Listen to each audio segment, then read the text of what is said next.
he bit me!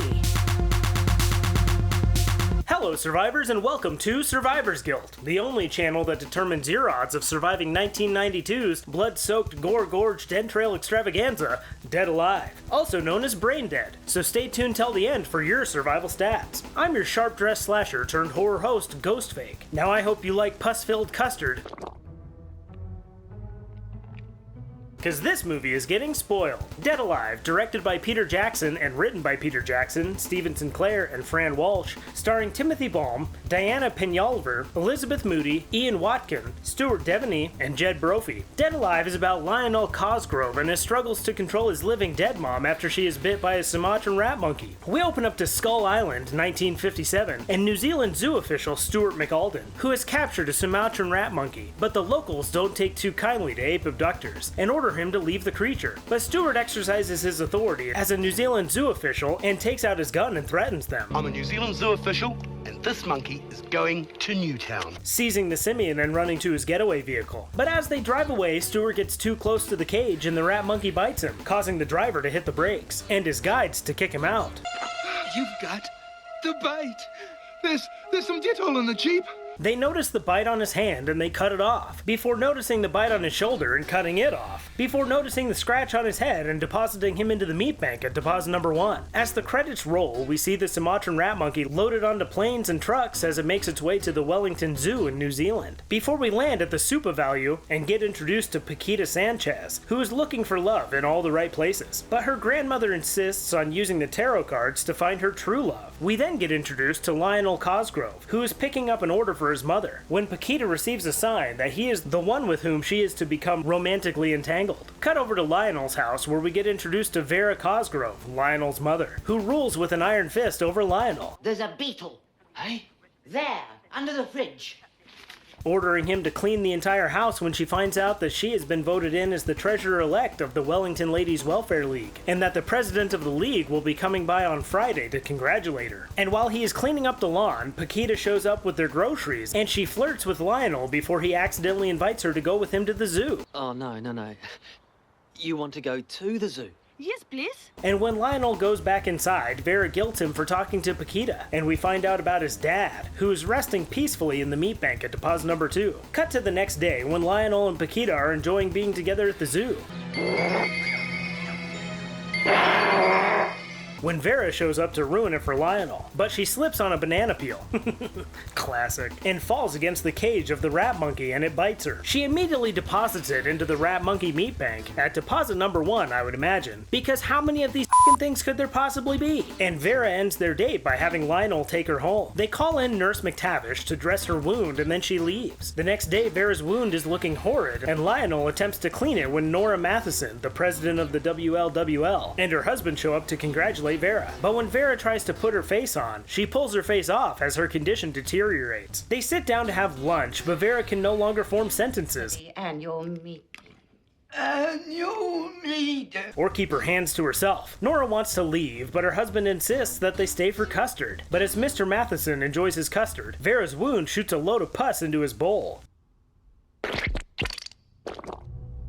And he eats it. Oh, yuck. But Nora can't take anymore when Vera's ear falls off into her bowl and she eats it unknowingly, and the Mathesons leave. A little later, Paquita shows up with her dog to warn Lionel that the dark forces are working against him, and that the path ahead is one of fear and great danger, as she was told by her grandmother. Dark forces are messing against you. When they hear that Paquita's dog is fighting with Vera, and when they run upstairs, they find that Vera has eaten Fernando, Paquita's dog. Your mother ate my dog! Not all of it. Vera attacks them and Lionel tackles her down the stairs before ordering Paquita to get Nurse McTavish. And as Nurse McTavish phones an ambulance, Vera dies in Lionel's arms, mostly dying her way into the meat bank at deposit number 3. And as the nurse comforts Lionel, Vera gets up and mostly decapitates Nurse McTavish into the meat bank at deposit number 4.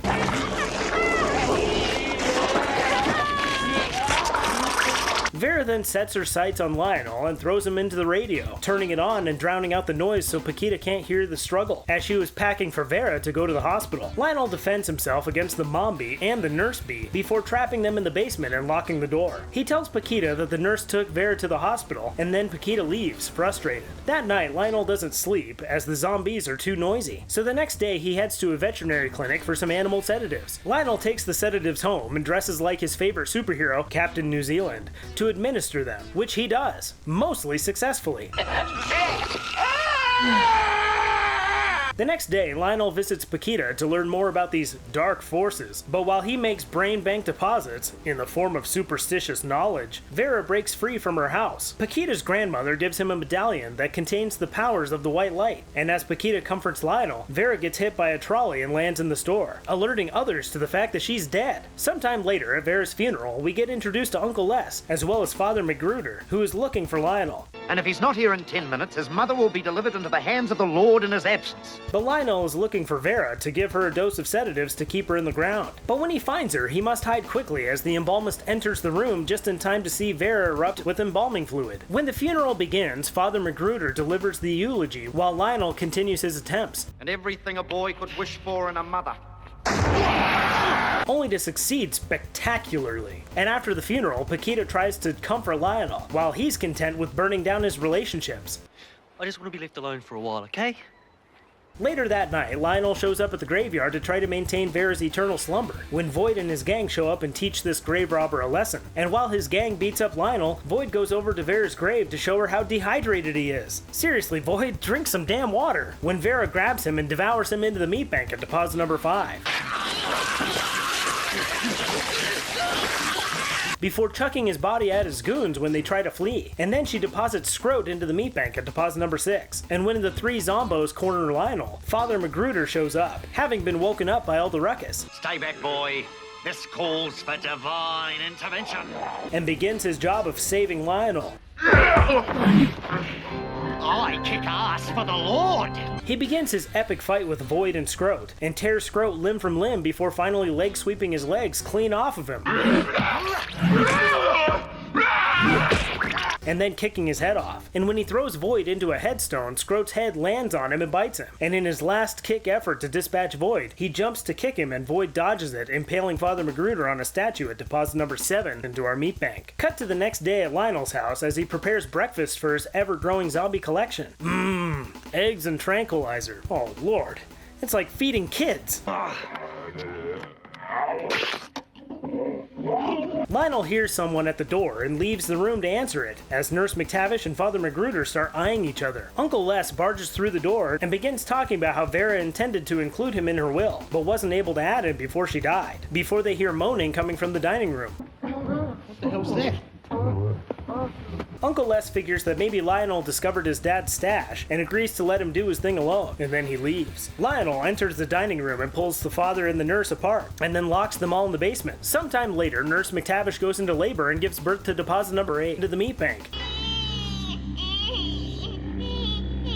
It's all very confusing. Lionel goes to check on his zombie zoo and discovers the bastard child of the priest and the nurse, and for some reason decides to take it to the park before he realizes how stupid of an idea that is. Isn't that always how it goes? But when he gets back to his house, he realizes that the door to the basement is open. But when he checks, his corpse club is still in the basement. But then he gets greeted by Uncle Les, who has discovered his band of bodies, and he gets on the phone to call the authorities, but offers Lionel a way out by offering to hang up if Lionel gives him what's his, namely the money in the house. A little later, Lionel tries to leave to get another bottle of sedatives, but runs into a load of Les's guests as he is throwing a party at the house, and he enlists Lionel to provide food for it, while also ordering him to bury the stiffs. Paquita shows up looking for Lionel and then gets assaulted by Les, and she escapes to the basement to hide. But once down there, she gets attacked by the terror troop, and Lionel saves her. Paquita puts together what her grandmother said about him and his current predicament. They're not dead exactly, they're just sort of rotting. And offers to help him destroy them. They find a bottle of poison and inject all of them with it before burying them in a hole they dug in the basement. And when they try to leave the house, Les stops them and throws Lionel back into the basement, where he gets a better look at that poison. Oh, hell. Animal stimulant. The zombos burst from their grave and chase Lionel up the stairs.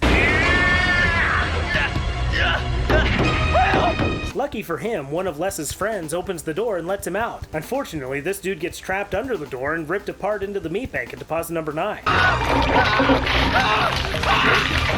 And all hell breaks loose when the zombies go nuts at the partygoers in one of the greatest scenes ever put to film. Facing off this guy at deposit number 10, this lady at number 11, and de-hearting this lady at deposit number 12. We then catch a glimpse of the aftermath accounting for deposits 13 through 39. If you disagree with that count, let me know in the comments on some other video, on some other channel. Meanwhile, Paquita and Lionel fight the undead hordes of deposits 40 through 44 and 45 and 46 coming through the window with Void. Before they get separated, we then cut to outside where Les is fighting deposits 47 through 53. Before we jump back over to some of the guests of the house, this guy halvesies in at deposit number 54, and this lady fists in at deposit number 55.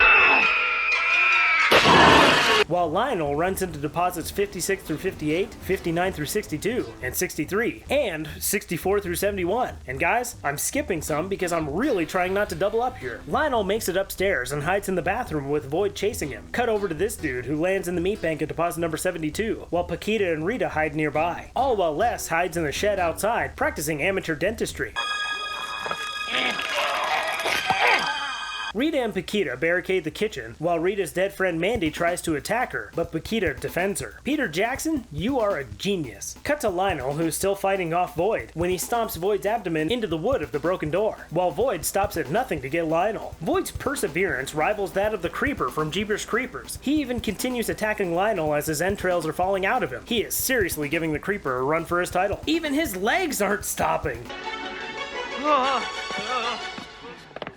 Lionel climbs into the ceiling, only to find that Void's entrails are clinging to his feet.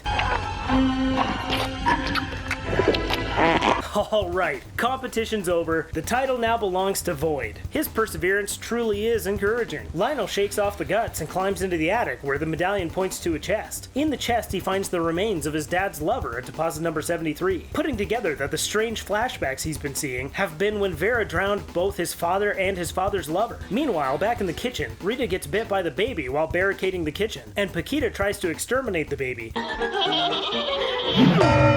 but settles for punching it out the window. And shortly after, Uncle Les begs them to let him inside. Once inside, he makes it known that the bite on Rita's neck makes him really uncomfortable. But before he can do anything about it, Mandy rips the light fixture out of the wall and distracts him. Cut back to the attic where Void's entrails have found Lionel, so Lionel needs to find a way out. He falls through the ceiling, causing the electrical cord to yank Mandy back into place in the kitchen. I only mention this because everything about this final 20 minutes of this movie is an expertly choreographed dance, pulled off with amazing effects and perfect editing. It's so brilliant that if Frank hadn't melted away my tear ducts, its beauty would bring me to tears. Void's guts make their way down the wire, while Uncle Les goes ham on the zombies entering the kitchen. Paquita and Rita flee the kitchen and find Lionel and search for a way to get him down. Uncle Les wraps up his spree with a post-mortal smoke, before dispatching another zombie in the grossest way possible. Before chasing the baby into the basement, Lionel bites through Void's intestines and drops back down to explode this dude's head before climbing up the banister to get free from the cable. But when he lets go to save Paquita, he ends up launching himself out of the window. Cut back to Les, who is still searching for the baby, and ends up finding Vera, and then finds his way into the meat bank at deposit number 74. Cut back to the entryway where things aren't looking too great for Paquita and Rita. But just when it appears that the end is near, Lionel walks in with his lawnmower. Party's over. And pulls off 3 of the goriest and juiciest minutes in cinema history. All while Paquita and Rita and Les head back to the kitchen. Wait, Les? Oh, shit. Paquita finishes Les off easy enough. But when we cut back to Lionel, we find out that Void still isn't done. And when he lands on Lionel's lawnmower, Lionel uses a severed arm to start it up, and finally puts an end to Void.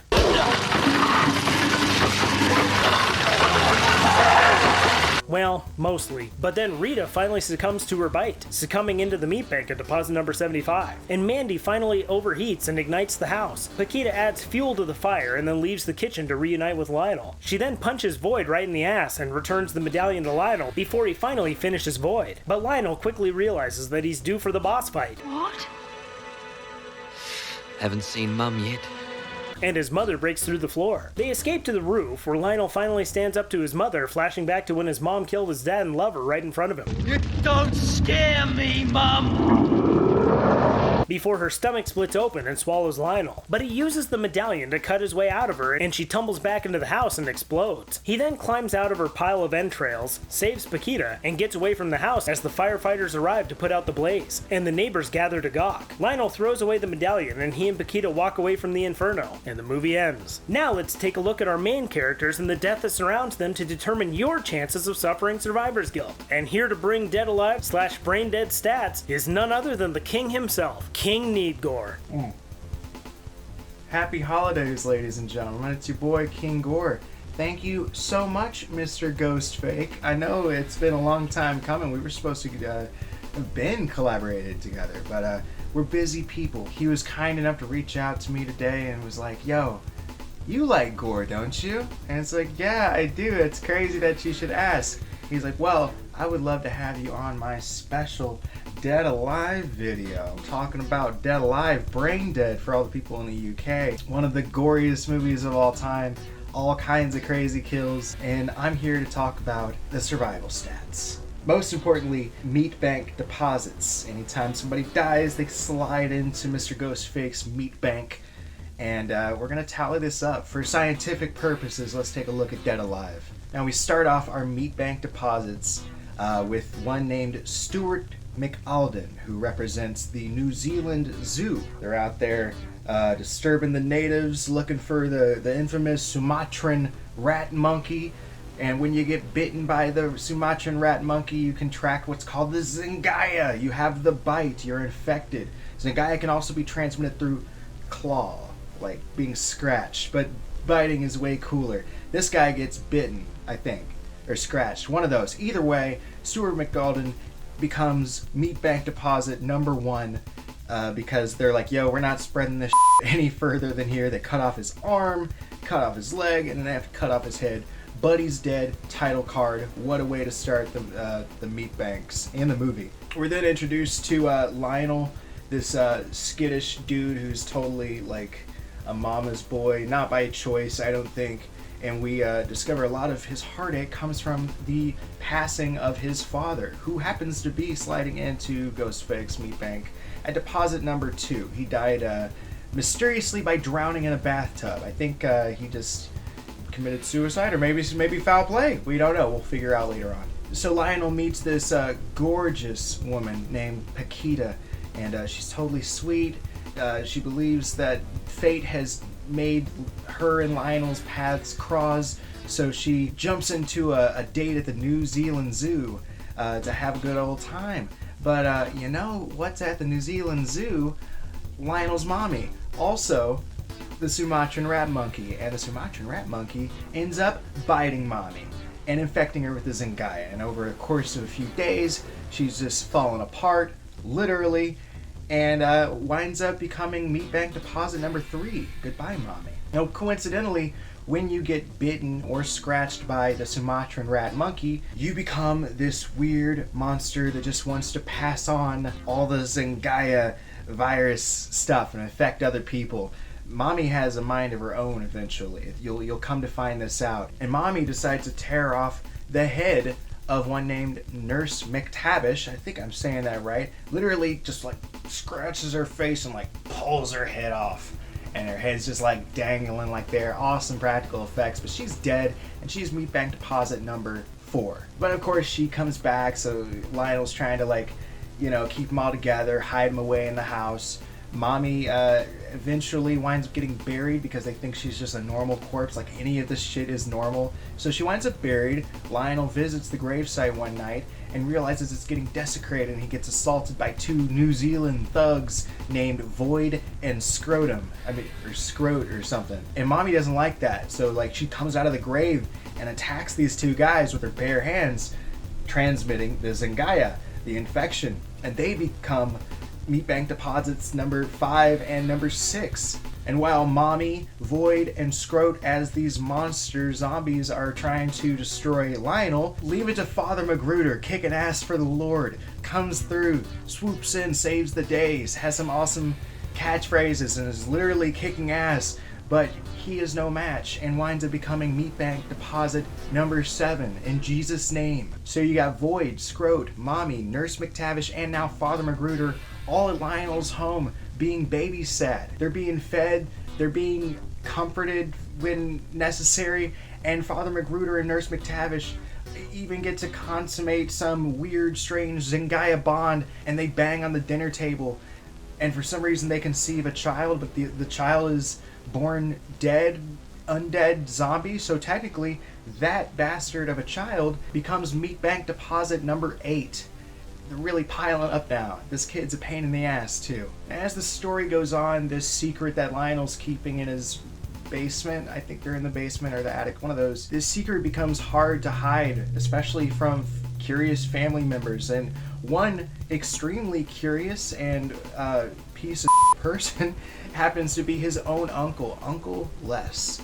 This guy is hilarious. He blackmails Lionel. Of course, he wants the estate, celebrate the fact that he's won this blackmailing against his own nephew. Uncle Les throws a little party with all these people, which gives us a great excuse to make a massive Meat Bank deposit, because that secret hiding in the basement or whatever, it begins to seep through and creep out and infect one after another until everybody jumps up at the same time, and suddenly our Meat Bank deposits have gone and skyrocketed from 9 to 72 to 72. So we have 72 Meat Bank deposits in this movie, and it's not even done yet. You see that I'm excited about this because the gore is immaculate. Even though you can't kill these people twice, watching their bodies get shredded and all this goopy, nasty, sloppy gore just splatting on the floor, you love to see it. You know, eventually, of course, this whole story with Lionel and his mother and everything with Paquita, it gets wrapped up. Lionel's dad was murdered by Lionel's mother, or his wife. So the reason Mommy killed Daddy was because Mommy also killed Lionel's dad's lover. And that woman that ended up dying as a result of this infidelity becomes Meat Bank Deposit number 73. Everybody gets theirs, and so Uncle Les eventually dies. He encounters the mother, who is transformed into this weird fucking dinosaur-looking Sumatran rat monkey monster granny killer. She's crazy. It's honestly nightmare fuel, and she just like picks his head up, like rips his head out of his body, and his head's just like dangling there like a I don't know, brontosaurus, like by his spine. Dude's dead, but he becomes the Zingaya monster too, and he is Meat Bank Deposit number 74. But we got one more, and it's probably the coolest kill in the whole movie, and that is when the friend with the glasses, I think her name is Rita, she winds up dying because that weird little monster baby that I was telling you about, like, gets behind her and like rips her head apart and just like does the whole hey here's Johnny thing, but it's the baby and it's inside of her head. It's cool as shit, all practical effects, and that is our final kill of the movie. That is Meat Bank Deposit number 75. 75 deaths. Now I want to wrap all of this, tie this into how amazing this movie is. All right, so there are 77 total characters that we end up meeting. The only people that survive are Lionel, the lead character, and his love interest, Paquita.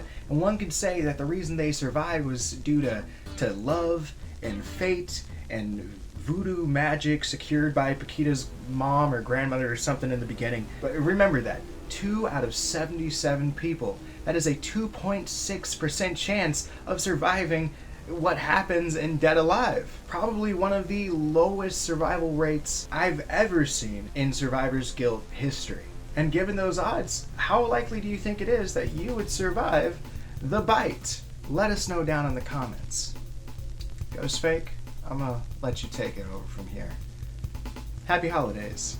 Thank you, King, for delivering today's stats. And a huge thank you to all of you for watching my stupid videos. I seriously can't thank you guys enough. 2021 has been an insane year for the channel, and I have all of you to thank for it. And a special thanks to Frank and Chris from the Monster Fam, and the rest of the Monster Fam, all of the originals, Kenny, Video Creep, Bunula/Wigwolf, and of course all the great channels I've got to collab with, King Need Gore, Rainbow Fright, Local Legends, and all of the awesome creators that I've got to know even a little bit. Gory Bits, Jay and John at Bloodbath and Beyond, beyond, all things top 5, and of course my patrons for the support they've given me. I promise I've got more content coming for you guys, and I'm really excited for what we have in store for 2022. And again, guys, thank you so much from the bottom of my heart. You are all amazing and encouraging, and I can honestly say that Survivor's Guild wouldn't be where we are without all of you. So thank you guys. Cheers to a new year, new friends, and a bunch of new videos. And as always, guys, thanks, and don't die.